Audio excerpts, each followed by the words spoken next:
Stanley said, "Run!"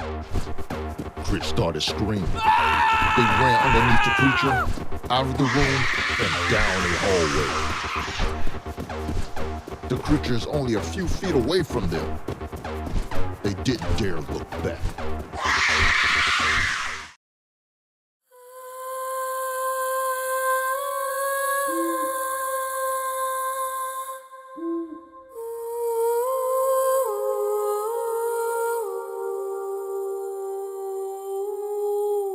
The Great District Agency investigators are on assignment at an abandoned mansion in New Orleans. They are on the hunt for a vampire, a creature of legend and nightmare, recently spotted leaving a trail of drained corpse in the French Quarter.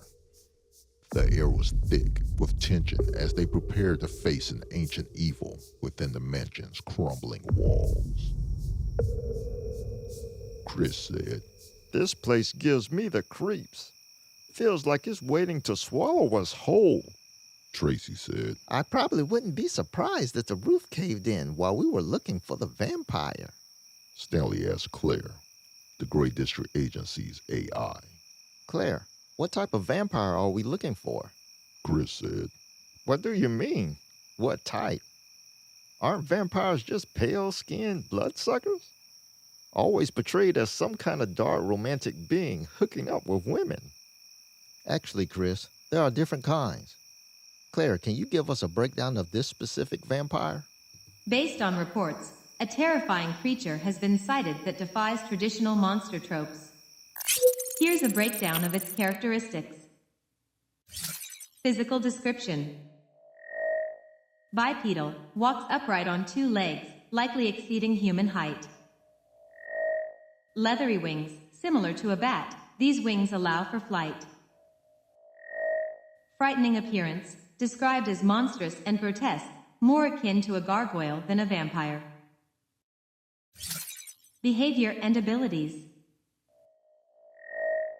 predatory, exhibits a strong urge to hunt and kill, similar to a ferocious beast.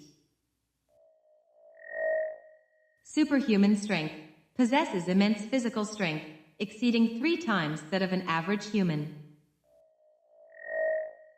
Mind control, may be able to manipulate or control the minds of others. Weaknesses: sunlight, vulnerable to ultraviolet light from the sun. Silver, this metal can harm the creature, though the extent is unknown.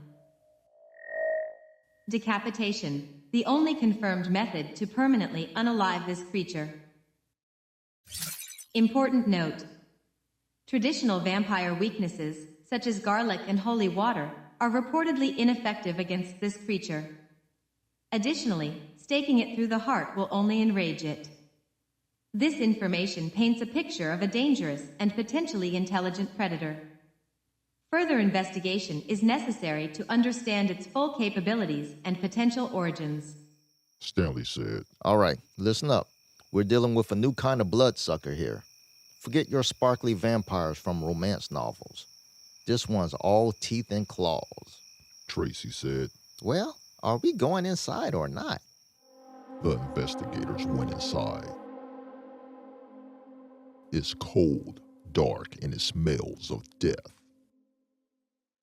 They began looking around.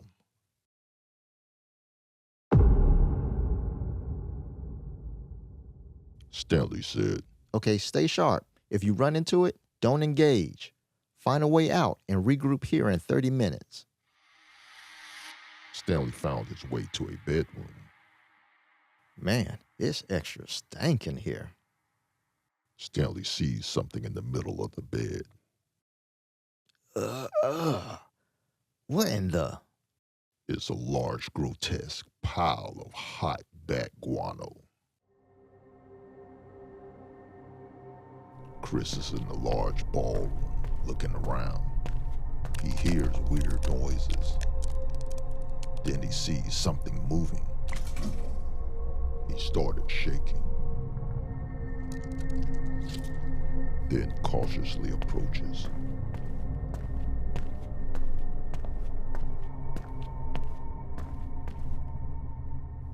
nothing's there. Tracie is searching the kitchen.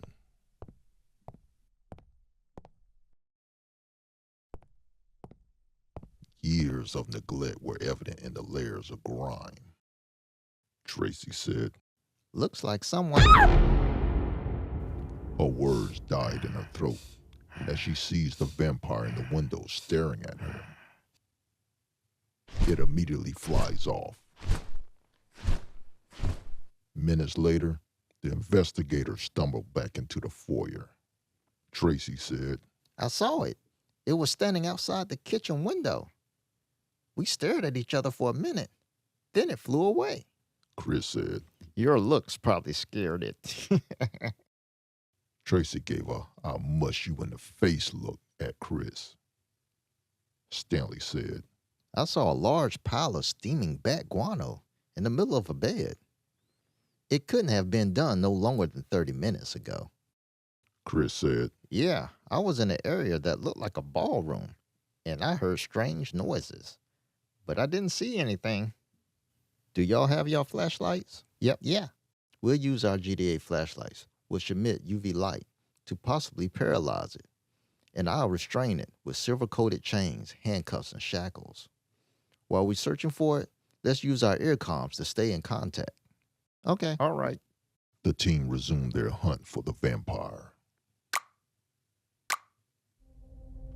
Tracie crept cautiously into the kitchen, her senses on high alert. Stanley slipped into one of the bedrooms, every creak of the floorboard making his heart race. Chris stepped into the ballroom, the vast emptiness amplifying his unease. They searched relentlessly, the silence pressing in on them.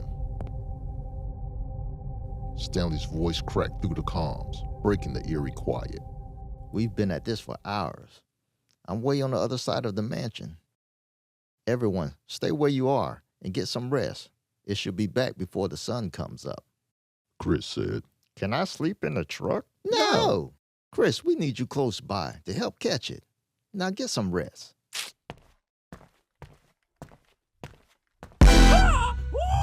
Chris' heart nearly stopped. It's the vampire. Chris alerted the team. It's here in the ballroom. Stanley said, I'm on my way. Me too. Chris starts to shake as he stares at the beast.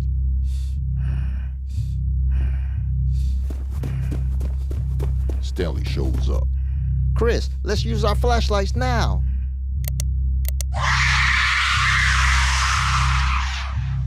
Tracie, where are you? I'm right here. Tracie goes for her flashlight, but the vampire whispers to Tracie. Instead of Tracie using her flashlight, she said a spell.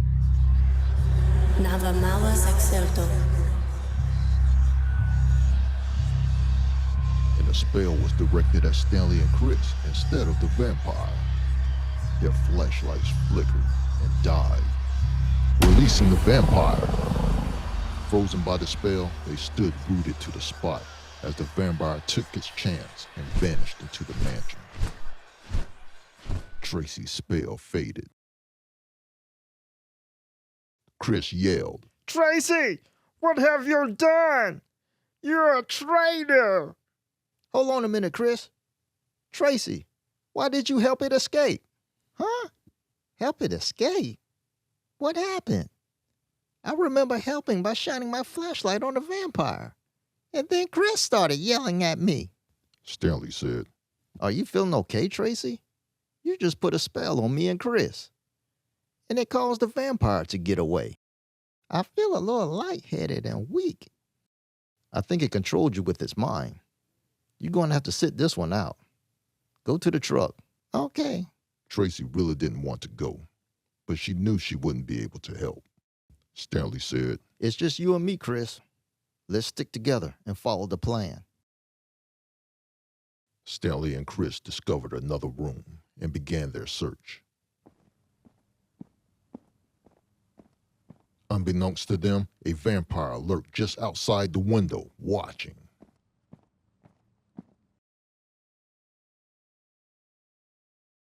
Their search yielded nothing. They turned to leave, and it was standing in the doorway. Stanley and Chris immediately shined their lights on it. Unfazed by the light, the creature took a menacing step forward. And Stanley and Chris is terrified. Then, with the horrifying sound of its leathery wings, launched itself into the air. Stanley said, Run! Chris started screaming. They ran underneath the creature, out of the room, and down a hallway. The creature is only a few feet away from them. They didn't dare look back. They ran into another room. There was no door, and no time to barricade themselves in. Once inside, the vampire came in behind them and stood there in front of their only exit. It walked towards them. Chris screamed. Stanley remembers he has a small spray bottle of silver paint. He sprayed the vampire. The creature screamed and froze. They captured him. Stanley called the Great District Agency Containment Unit to come pick up the vampire, and Tracie made a full recovery.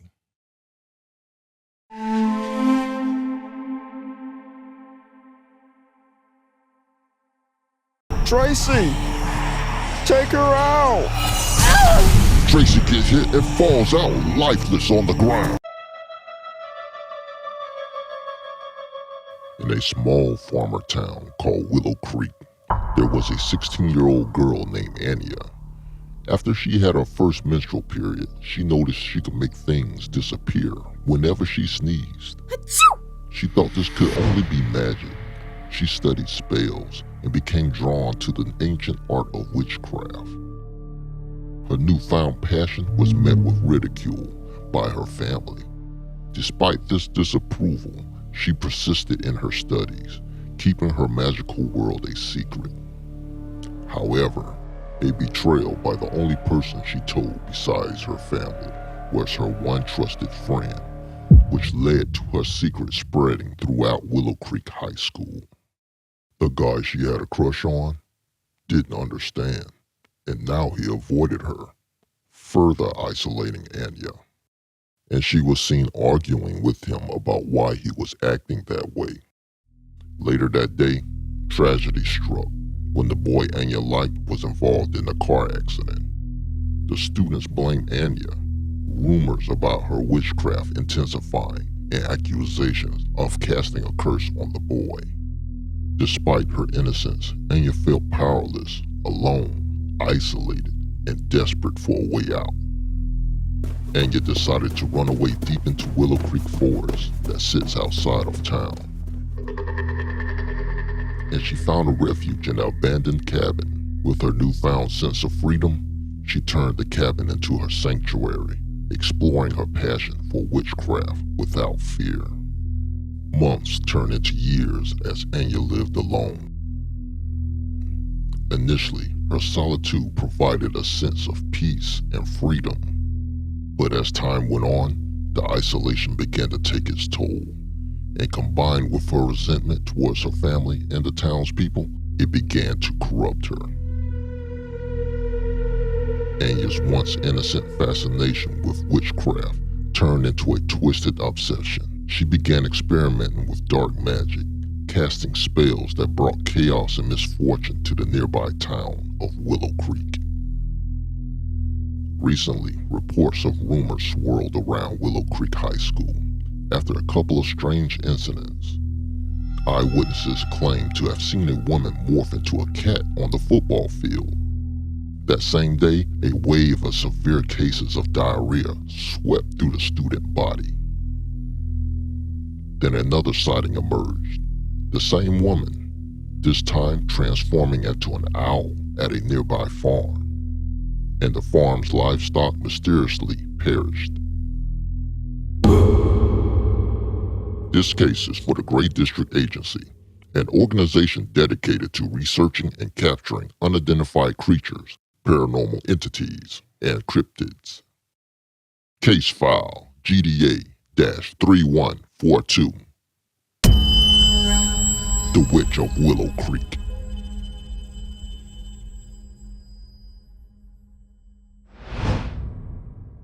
Hey, did y'all go over the case file GDA-3142? A witch hunt, huh?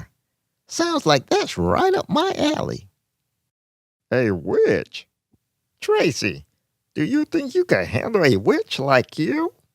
My bloodline runs deep. My ancestors have my back. Hey, Tracie, you should take the lead on this case. Okay, let's head out to the location.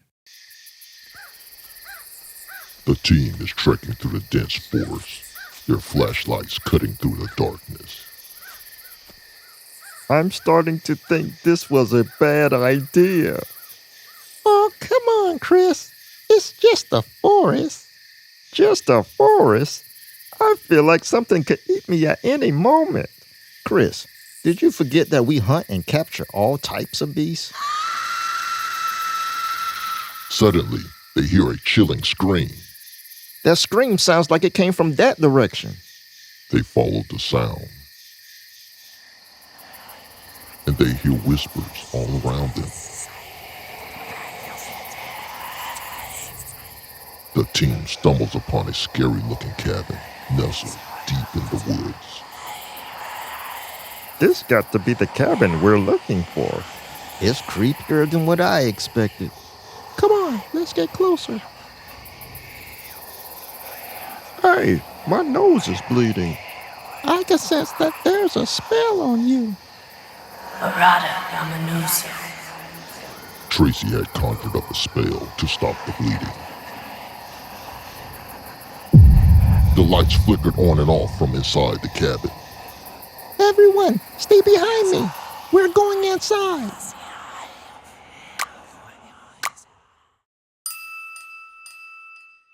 They're now standing in the living room.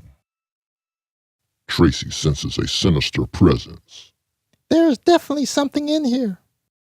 Let's look in another room. They enter a dark, creepy, old-fashioned bedroom. You dare to trespass on my domain? What? Someone is in my head. I heard it too, Chris. She's using telepathy to communicate. We mean you no harm. I need to ask you a question. Are you Anya? Ah, another fellow witch. I'm no longer Anya. I'm Agnatha, the witch of Willow Creek. Agnatha, are you harming the people of Willow Creek and their farm animals? We need to get out of here. Agnatha emerges from the dark corner of the bedroom. Oh, crap. No more questions. You must leave my home now. This is your first and final warning. Agnatha, you cannot keep harming and terrorizing the people of Willow Creek. The witch unleashes a powerful spell. Tracie blocks the spell, and Agnatha disappeared. Tracie, we need you to jack her up. Trust me, I will. I'm going back into the living room to see what I can find. Maybe Chris and I can find something helpful in here. Stanley, watch your back. Stanley is in the living room, and he sees Agnatha outside the window. He radios the team. Hey, I see her outside the window. Come on, let's go get her. Okay, we're on our way. The team is outside looking for Agnatha. Look, They see her walking off into the woods, so they followed her.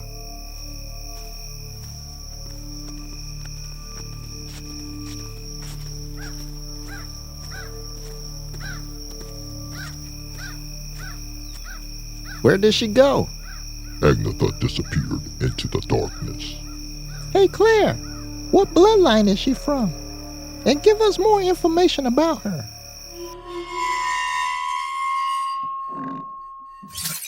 Bloodline.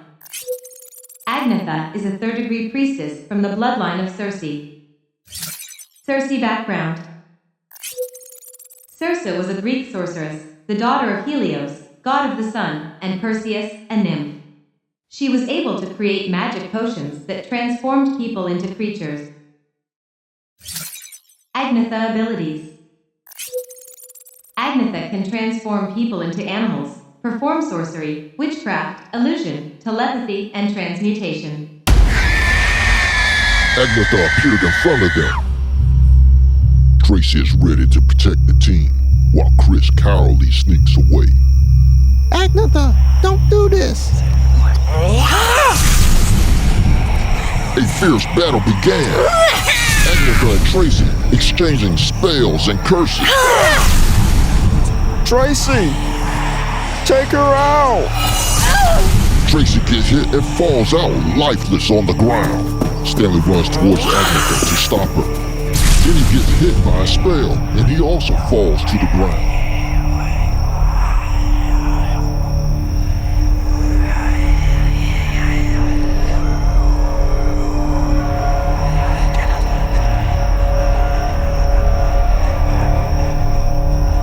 Now Chris is standing there all alone and scared. Agnetha sees Chris.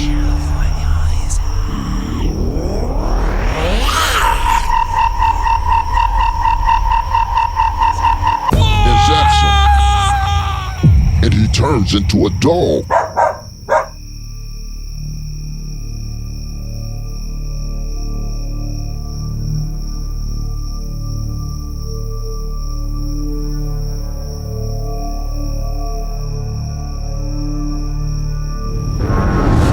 Tracie rises from the ground and floats in the air. Tracie powers up with a spell. Then she unleashes it towards Agnetha, causing Agnetha to shriek in pain. Agnetha then collapses. As her power faded, so did her spells. Stanley regains consciousness, and Chris turns back into a human. You did it, Tracie! I think I'll stick to a desk job from now on. The GDA containment unit transported Agnetha to an unknown location called the Gray Area.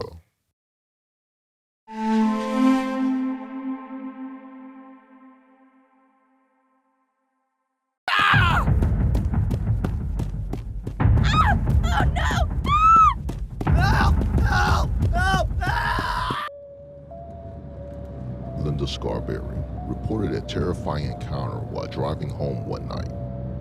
On a dark, secluded road, she saw a creature approximately 7 feet tall with a 10-foot wingspan flying in her rearview mirror. Distraught, she accelerated, but the creature pursued her with a screeching sound for several miles until she reached the city limits of Point Pleasant, West Virginia.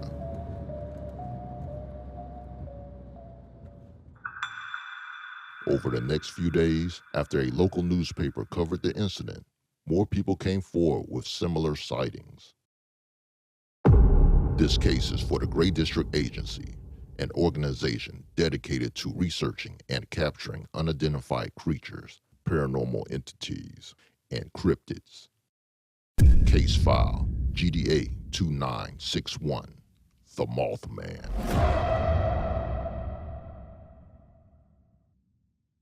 Investigators Stanley, Tracie, and Chris went to the location where the first sightings of the moth creature was seen in 1966.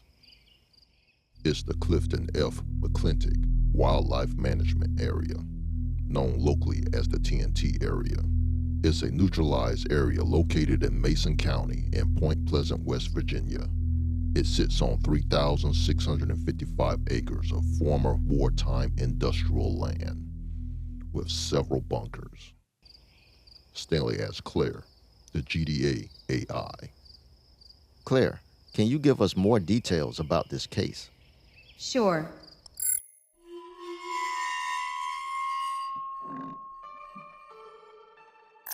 Offenses. Haunts the shadows outside homes, instilling fear into residents. Terrorizes motorists with high-speed chases, leaving drivers shaken. Prey on domestic animals and vanishing without a trace. Its presence linked to tragic events like the collapse of the Silver Bridge. Appearance. Sinister crimson eyes that burn through the darkness. Stands upright and walks with haunting movements. An imposing figure, towering between 6 and 7 feet tall. Equipped with an astonishing 10-foot wingspan. Abilities. Soars silently through the air with effortless grace. Possesses night-piercing vision, able to navigate the darkest depth. Emits a high-pitched noise that echoes through the night. Theories on its origin. Folklore. Some believe the local legend grew from misidentified birds like sandhill cranes. Mystery. Others consider it a paranormal entity or even an extraterrestrial being. There's no scientific evidence to confirm the Mothman's existence. Okay, our job is to prove if it's real or not. I see a bunker up ahead. Let's check it out.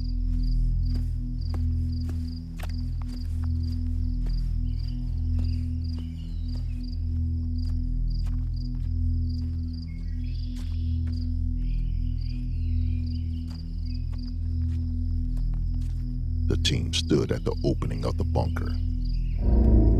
They're not aware that they're being watched by a pair of red glowing eyes and a dense forest behind them. Well, let's go in.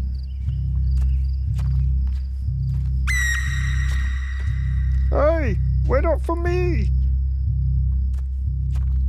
They entered the bunker. The bunker is dark, cold, creepy, and smells of rotten plant matter. Brr, it's cold in here. Yeah, and it smells too. That sounds like rats. Come on, let's go further in. The team ventured deeper into the bunker. There's something following them. They entered a room.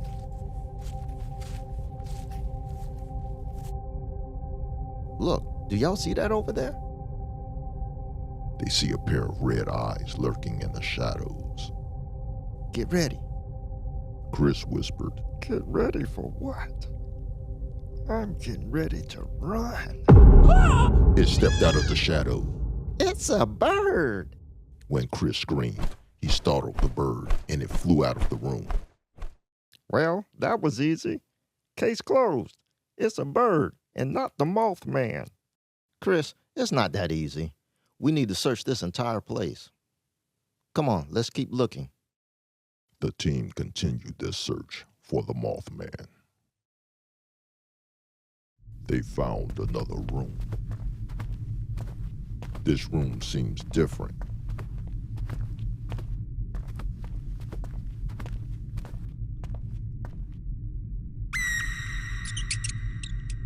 There goes that noise again, and I don't think it's rats. We haven't seen one, or droppings. There's a weird stench in here. It doesn't smell like the rest of the bunker. Chris, now what? Something touched my ear. Huh? It was a moth, Chris. Relax. Man, I hope if there's a Mothman, it's this size. And not the size that Claire said. Chris, and you'll still be scared of it. Hey, what's that over there? The team see something large and shaped like a football hanging from the ceiling. They walk towards it.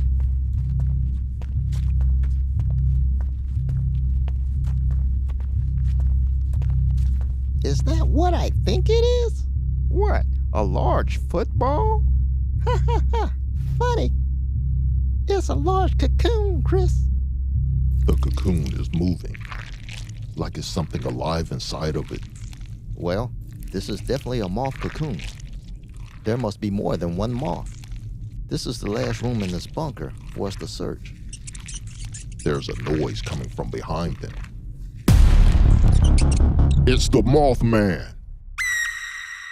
It flew towards them. They ran. They made it to another room and noticed it wasn't behind them. Phew, it's gone. Well, now we know it's real. It's the bird. Stanley and the team sees the unalive bird lying on the ground. We need to catch this thing, and I think I know how. I have a net in my backpack made of silk from the giant spider called the Aragon. Have you ever seen how moths go nuts for a porch light? Yeah. Let's use a flashlight. Okay, we can set up in one of those big rooms we passed earlier. It will give us more room to capture it. That's a good idea. It gives me more room to run. The team is ready. They place 2 flashlights in the middle of the room, and they hid behind a wall, waiting for the Mothman. The Mothman appears behind them. The team doesn't see it. Now it's standing right next to them, and they still don't see it. Until it made that noise again. Chris turned and looked. It's right next to us. When Chris didn't hear from Stanley and Tracie, he looked towards the team to see why. His mouth dropped open. The team had left him. Just as he was about to run, the Mothman was gone. Chris was too scared to move, so he stayed hiding behind the post. Chris! Ah! Stanley and Tracie shows up behind Chris. Chris, where did it go? Where did it go? Where did y'all go? Y'all left me. Man, that thing got a little too close for comfort. We didn't have any time to say anything, Chris. You could have tapped me on the shoulder or something. When it's time to dip, it's time to dip. I don't know what you're talking about. You saw how close that thing was, just like me and Stanley did. It's back. Stanley approaches it with the net launcher. The Mothman starts flapping its wings and releasing its moth dust into the air. The dust gets into the investigators' eyes, and they're not able to see. The dust settles, and they open their eyes. The Mothman is gone. Did y'all see where it went? No, the dust got in my eyes. Mine too. Man, it might have went into the room where the cocoon is. Let's go take a look. The investigators entered the room. Oh no! The team ran over to the other side of the room where the cocoon is. Wow, it hatched. I think we should go back to the big room and wait over there again. Let's go. They once again took their position in the large room behind the wall.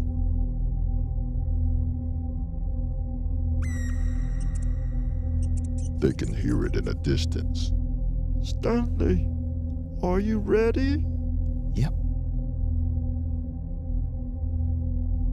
3 hours later. Well, I don't think it's gonna show up. We haven't struck out completely.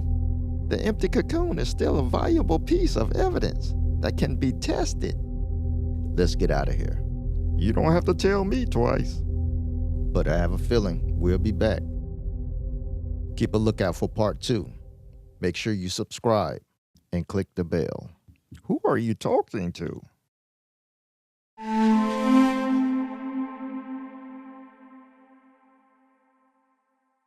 Standing right next to it.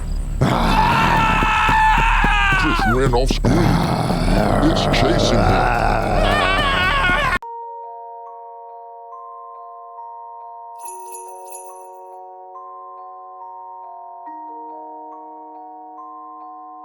A terrifying, half-goat, half-demon creature has haunted an urban neighborhood of Brickell Estates in Coconut Bush, Florida for the past 2 Christmas seasons.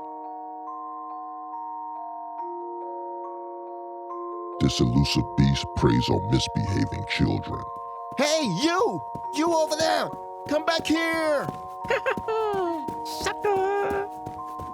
It kidnaps them under the cover of night. It's said to prowl houses, sensing naughty children before snatching them away. The creature remains unseen and uncaptured, a chilling mystery that continues to terrify the community.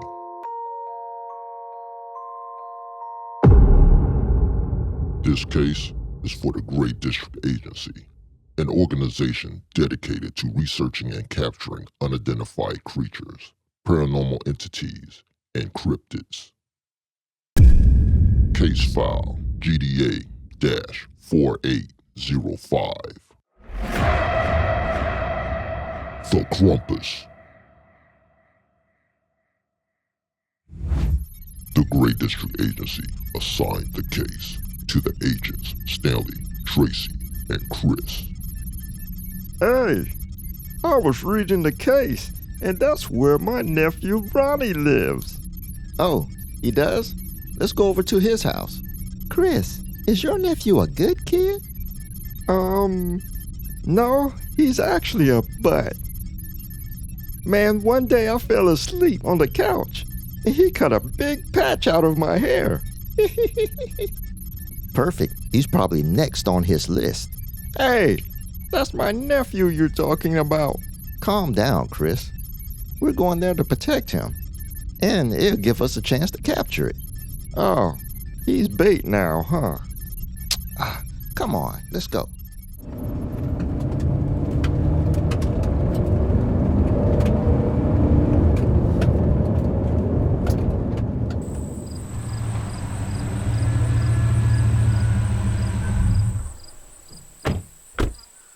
Hey, Uncle Chris. Hey, Ronnie. How you doing? I'm doing good. These are my friends, Stanley and Tracie. Hey, Hello. Hi. Is my big head brother around? Dad and Mom went out of town. They'll be back in a few days. Is it okay for us to hang out here for a little while, Ronnie? Sure. Did you hear about the missing kids in the area? A couple of my friends are also missing. They say it's some sort of creature. yeah, that's kind of why we're here, Ronnie. Huh? Ronnie, we work for the Great District Agency. Whoa. That's cool, Unc. So you're here to capture it? Yep.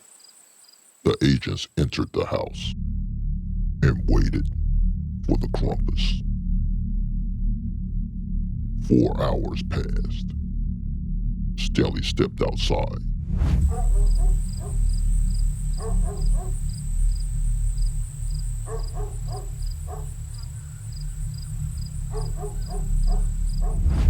Chris and Tracie stayed in the living room. Ronnie starts running back and forth through the living room to the kitchen to grab a glass of water. Tracie and Chris starts to wonder, what is he doing? I smell smoke. Come on, let's go see what he's doing. Tracie and Chris follow Ronnie into the hallway and saw that the hallway is on fire, so Tracie ran for the fire extinguisher. And Ronnie was trying to put out the fire by blowing on it. Help! I can't put out the fire. water didn't work. What's the matter with you, Ronnie? You're embarrassing me. Tracie came back.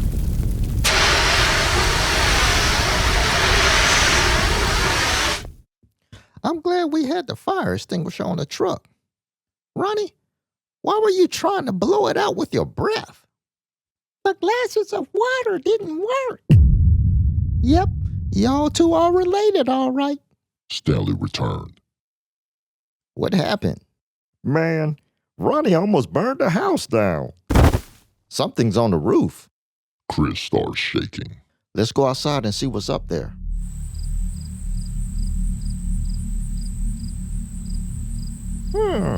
There's nothing there. It's wintertime, but it is Florida. An ice cream truck drives by selling ice cream.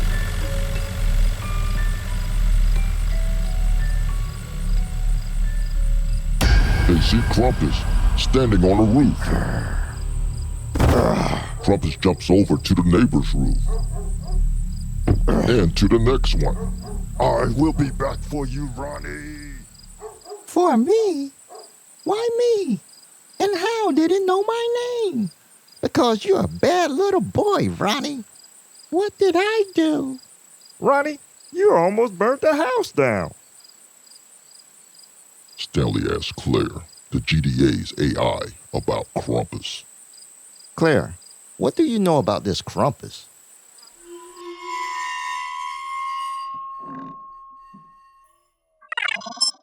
Krampus. Appearance.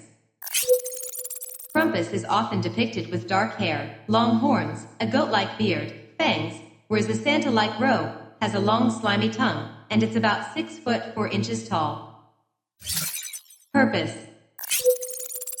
According to Central European folklore, he is the mischievous companion of Saint Nicholas, aka Santa Claus. Krampus's purpose is to scare children into being good and not naughty. He may beat children with the birch branches or kidnap them in his sack to eat or take them to hell. Origin. Krampus's origins can be traced back to pagan winter solstice celebrations. His name comes from the German word Krumpen, which means claw. Weakness. Krampus's weakness is Santa Claus's bag, which Santa uses to deliver toys to children. You will have to lure it into the bag.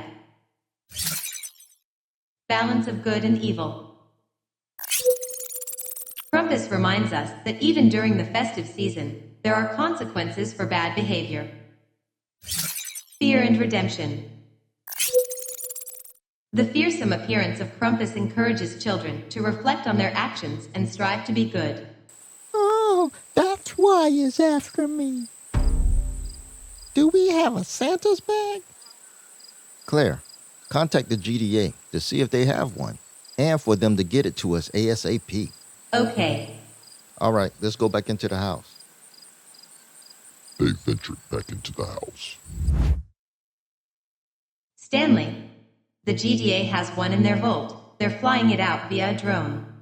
Thank you, Claire. You're welcome. Chris, go outside and wait for the drone. Okay. I don't want to go out there by myself. Stanley, Tracie, and Ronnie stays inside and wait while Chris is outside looking for the drone. Man, where is it? I hear it. Oh, I see it now. The Krampus is standing right next to it. Chris ran off screen. It's chasing him. They could hear Chris screaming from outside.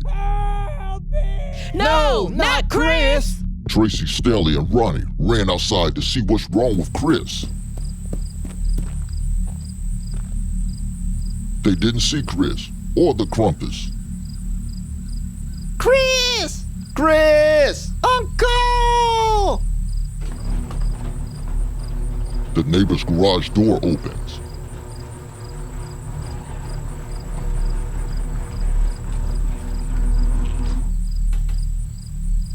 And Chris peeks out from the garage. There he goes. He's over there in the neighbor's garage. Chris walks over.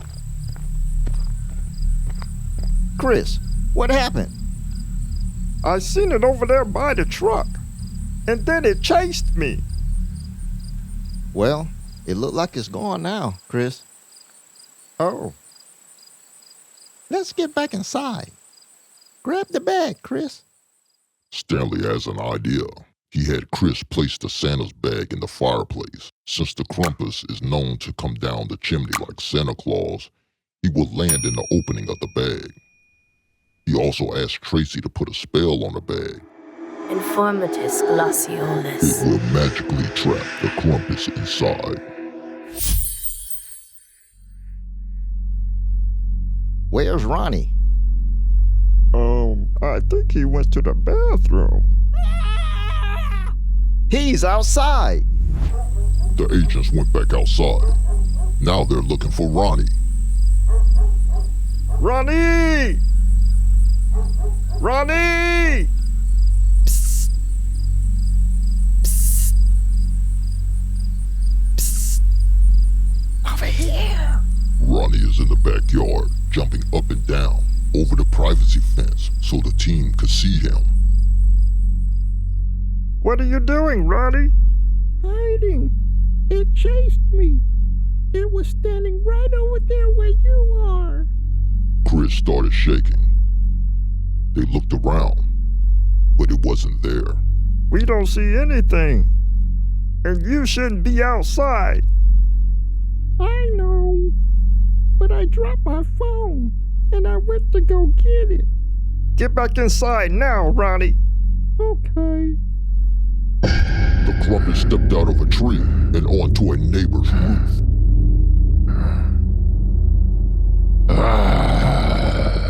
They ran back inside the house. They could hear it outside, making noises. I'm gonna get you, Ronnie. They waited. And waited. And slowly, one by one, they fell asleep.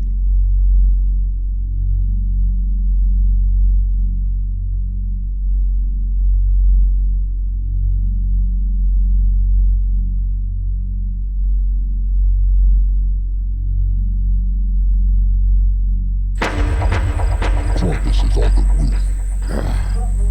He slowly climbs down the chimney.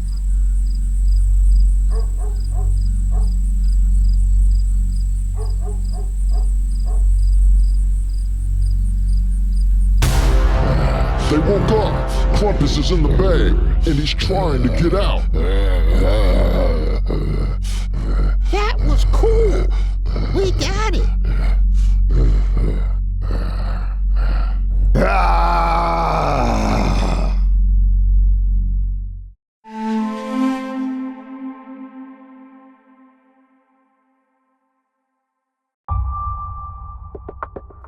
Several reports came into the Gray District Agency about a creature seen in Lake Township, Michigan, in the heart of the Manistee National Forest. The report describes a 7-foot-tall beast with a dog's head and a torso of a man. It is also described as having blue or yellow eyes, with an eerie howl that sounds like a man's scream.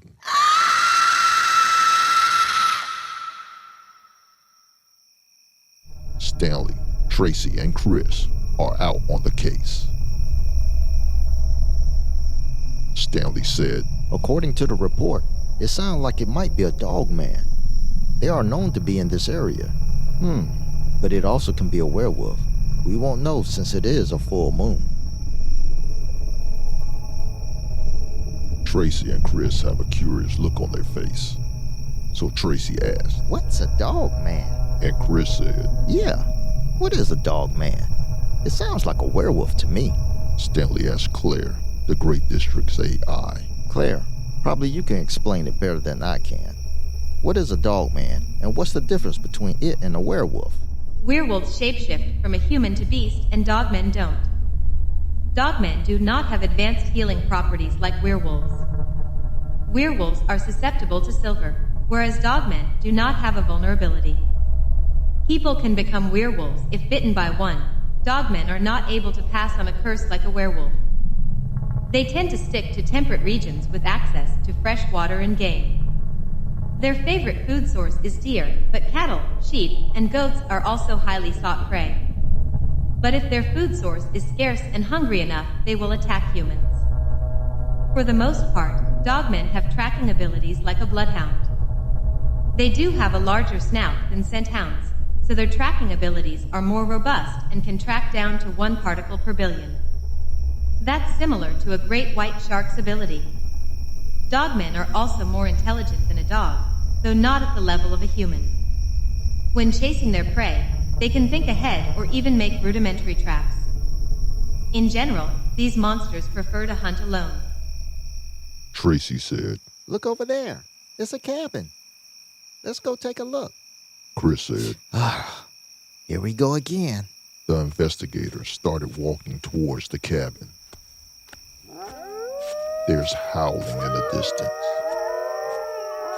They stopped in their tracks and looked at each other. Stanley said, Sounds like a pack of wolves. Come on, let's keep going. the woods are very much alive, with eerie sounds coming from all around them. They made it to the cabin. Stanley looked at the decaying structure, and with a tremor in his voice, he uttered, This place is run down. Let's go inside. We might find some clues. Chris said. Huh? What? Wait a minute. Tracie is pissed off at Chris. Chris, just wait out here. Darn scaredy cat. Tracie and Stanley entered the house. The place is cold, dark, and creepy. Chris is outside, scared and looking around. Chris screamed. Stanley and Tracie's eyes got big and said, No, not Chris! They ran outside to check on Chris. Tracie said, Chris, what's wrong? Chris is scared and shaking. He said, There's something over there, next to the tree. They see something that's dark and shadowy with glowing eyes. It started running towards the team.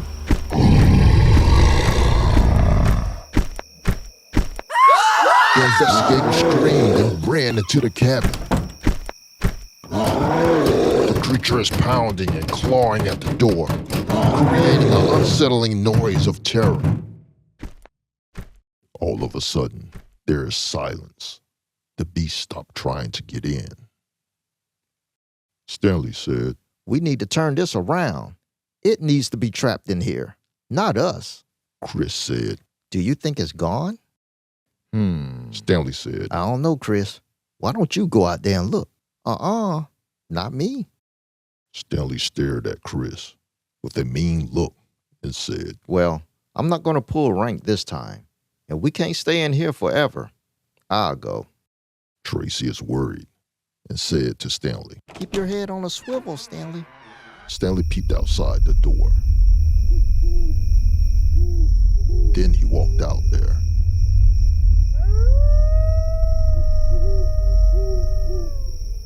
Chris is feeling relieved that he didn't have to go out there. He said to Tracie, Tracie, how do you think we're going to catch this thing? Somehow we're going to trap it in here, Chris. Stanley returned. He said, You can relax, Chris. It's gone. We're going to have to trap it here in the cabin. This place should be able to hold it. The agents hear something outside the door. Their eyes widen. Stanley said, It's back. Okay. This is what we're going to do. Since I'm the fastest, I will open the door and let it in. Then we will all run out the back. Chris, you lock that back door, and Tracie, you run around to the front and lock that one. Then we should have it. The team gets ready.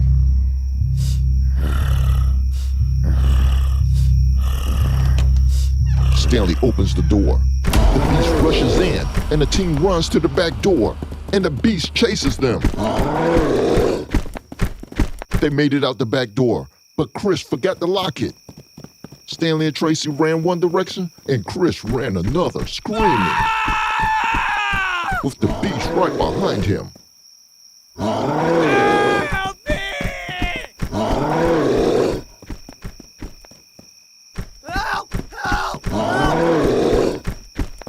Stanley yelled to Chris. Chris, go back in the cabin, and I'll open the front door. Chris yelled. Okay. Tracie, lock the back door when Chris and the creature runs in. Okay, I'm on it. Chris and the beast ran into the house. Tracie locked the door. Stanley opens the front door. Chris runs out. Stanley quickly closes and locks the door. Chris walks over. Stanley said, Chris, stay here. Tracie and I are going back to the campsite. I was able to get some of his hair. We need to test it to find out what it is. While I'm doing that, Tracie is going to call the GDA containment unit to come get it. Chris said. Okay, but please hurry up so we could get out of here. Tracie and Stanley headed back to the campsite. While they were gone, the beast stopped his horrid noise. Hello? What the? Chris heard a voice from inside the cabin. Hello? Is someone out there? It unlocked the door. Chris slowly backed away from the door and thought to himself that it can't be the beast. Its claws is too big to turn the lock or grab the doorknob. The door opened. A guy walked out, clean dressed, and asked Chris. May I help you? Chris didn't say a word, and the man said, I hope you're not here when I come back. The man walked off. Stanley and Tracie were on their way back, and the lab results said it was unidentifiable. The same guy walked past them and said, How are y'all doing today? Tracie said, Fine. Okay, that was strange. Let's hurry up and get back to Chris. Stanley said. I hope he's okay. Stanley and Tracie runs back to Chris.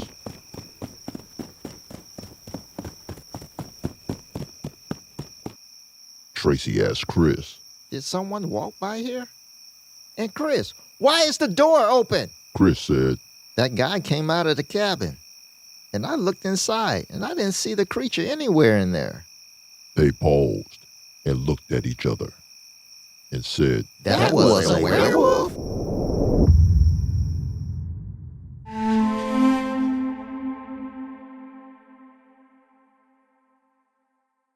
Don't run, Chris. Chris runs for it. Tracie yells at Chris. Give it back, Chris. Then Tracie and Stanley had to run for their lives. The dragon released its fire. As the sun peaks over Albanian's mountains, the investigators of the Great District Agency embarked on a disturbing journey to unravel the mystery shrouding Europe's mountains. Their mission is to investigate the gruesome reality of multiple people being consumed by flames, leaving behind nothing but charred bones and ash. At the time of each incident, witnesses said they saw a large bird flying near the Albanian Alps. A few months before the terror began, there were reports that an opening to a cave appeared in the mountain, and there are rumors of gold treasures in the caves. Stanley, Tracie, and Chris are on their way to the location.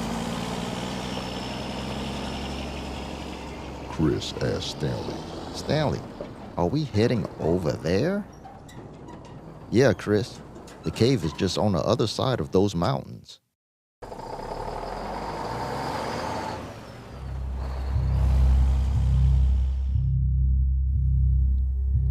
arrived at the mouth of the cave.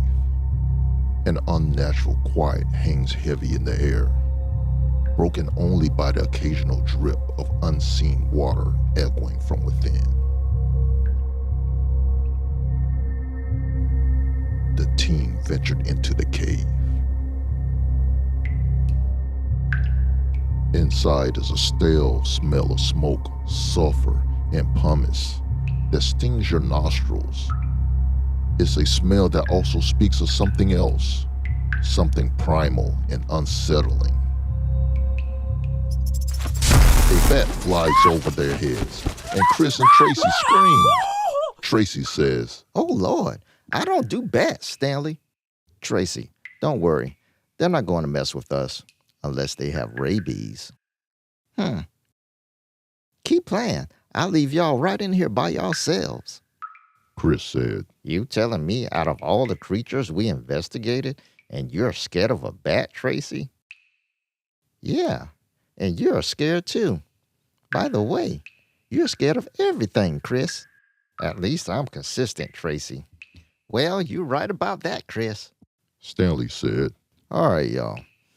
There are multiple tunnels in this cave. Let's start out by going this way. The team walked over to another area of the cave. They came upon a cavern that appears to have a large opening that led to another world inside the mountain.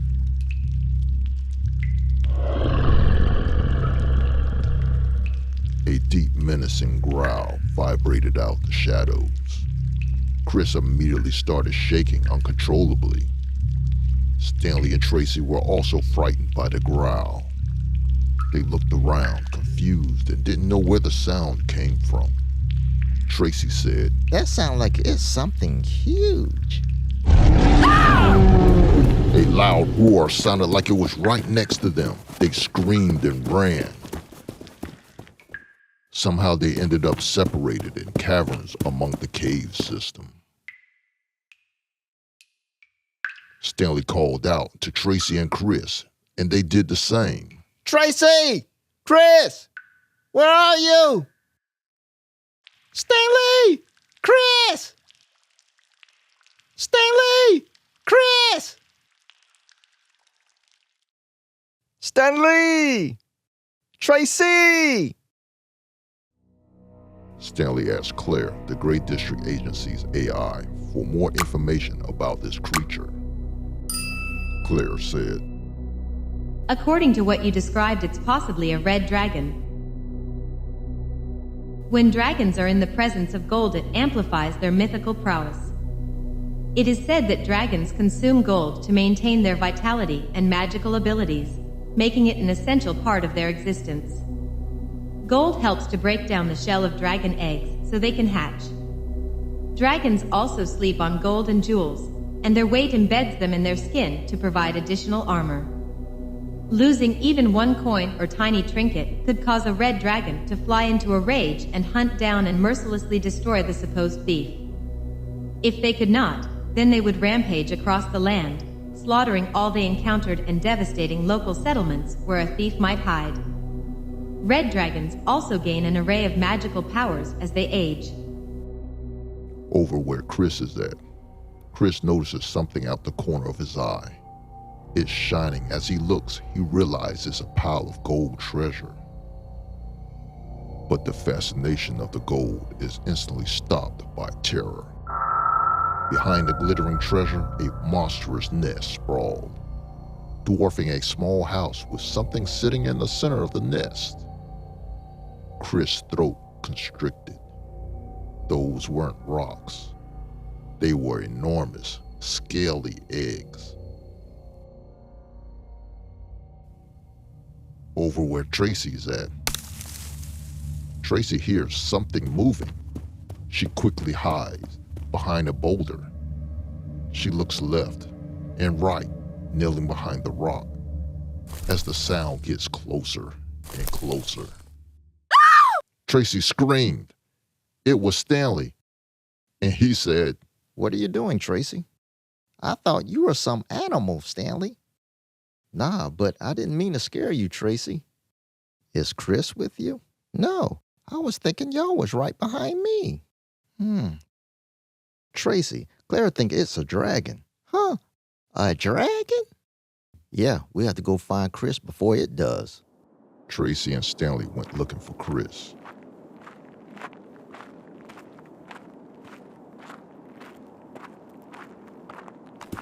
Chris came running by them, screaming, and Stanley and Tracie didn't ask any questions and started running right along with Chris.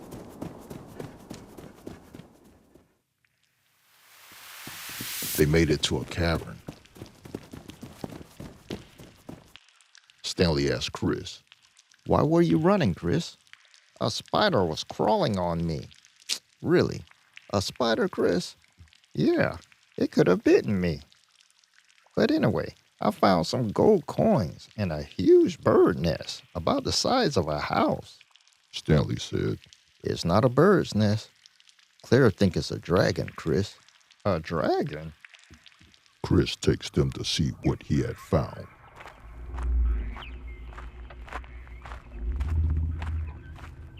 See, look. Wow. Unknown to the agents, the dragon was watching them and hidden from their view. The dragon said, I smell soon-to-be-burnt humans. Do you also come here to steal my gold, Stanley? No. Where are you? And how do you know my name? I've been watching and listening to all of you. Tracie asked. Are you saying everyone that you burnt up was trying to steal your gold? No, Tracie. They also tried to steal my eggs. Stanley, Chris, I think we should leave and quarantine this mountain and label it as a gray area so no one tries to steal its eggs and gold again.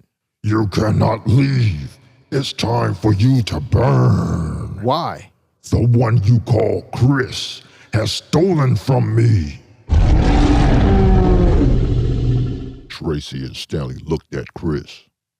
Chris takes a gold coin out of his pocket. Then the dragon steps into view. Stanley said, Don't run, Chris! Chris runs for it. Tracie yells at Chris. Give it back, Chris! Then Tracie and Stanley had to run for their lives. The dragon released its fire to burn them. They could feel the searing heat of its fiery breath scorching the air around them.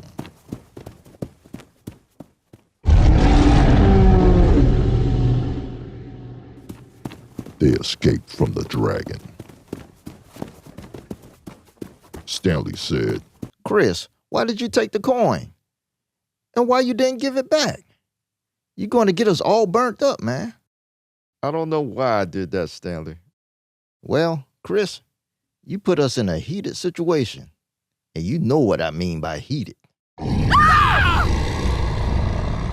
the dragon is standing next to them and about to fry them right where they stand when Tracie said, Wait!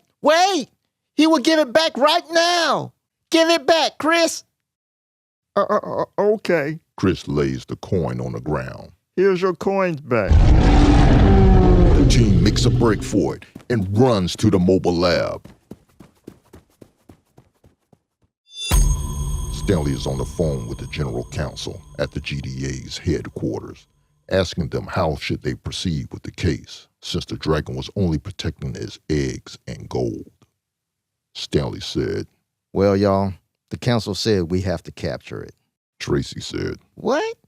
It wasn't the dragon's fault. I know, Tracie, but it's our orders. I need you on board with this. We will need your powers to help catch it. I'm on board, but dragons are magical beings. They can block my spells. I'm not sure if it will work, Stanley. We're going to bring our weapons with us, just in case. The agents went back to the entrance of the cave. Stanley said, I have an idea. We will have to stun it with our laser weapons to weaken it. Then, Tracie, we will need you to work your magic to contain it. But first, we need Sticky Finger Chris to steal another coin and lure it out of the cave so we have more room to catch it. Man, I'm never going to hear the end of that. And of course, I'm bait again. Thanks, Stanley. You're welcome, Chris. After you get the dragon outside the cave, Tracie and I will take it from there, Chris. Huh? Y'all not coming with me? No, Chris. We have to get ready out here. We got to catch this thing. Chris went into the cave.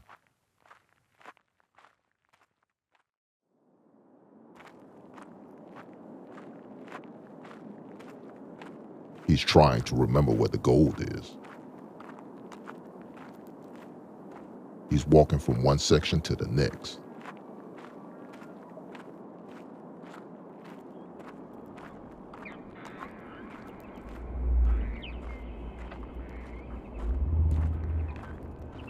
Chris finds the gold, but the dragon is there. So Chris hid behind some rocks and waited for the dragon to leave.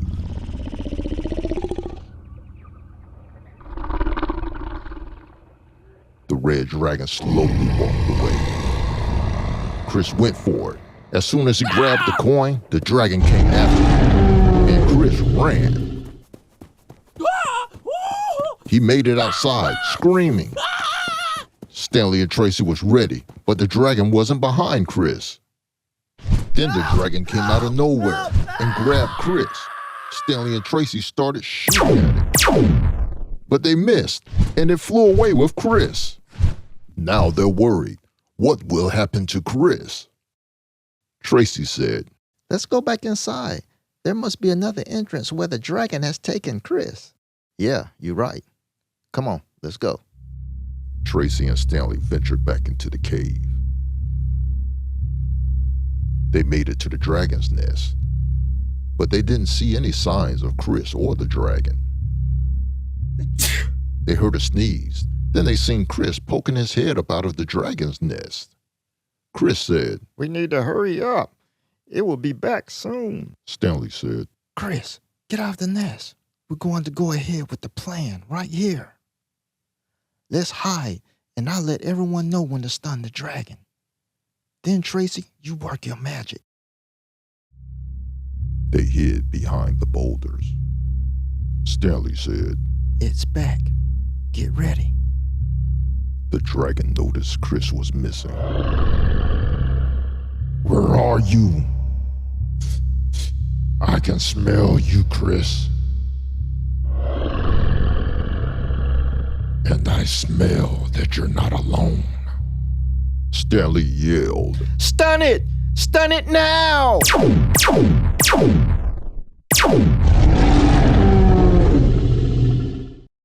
The dragon went limp, and Tracie started her spell. Sutabuna Makanash. Tracie is fighting and fighting, trying to hold it. Then she said her final spell. Mikalashtaramrashi. Then Stanley attempts to stun it again. They did it.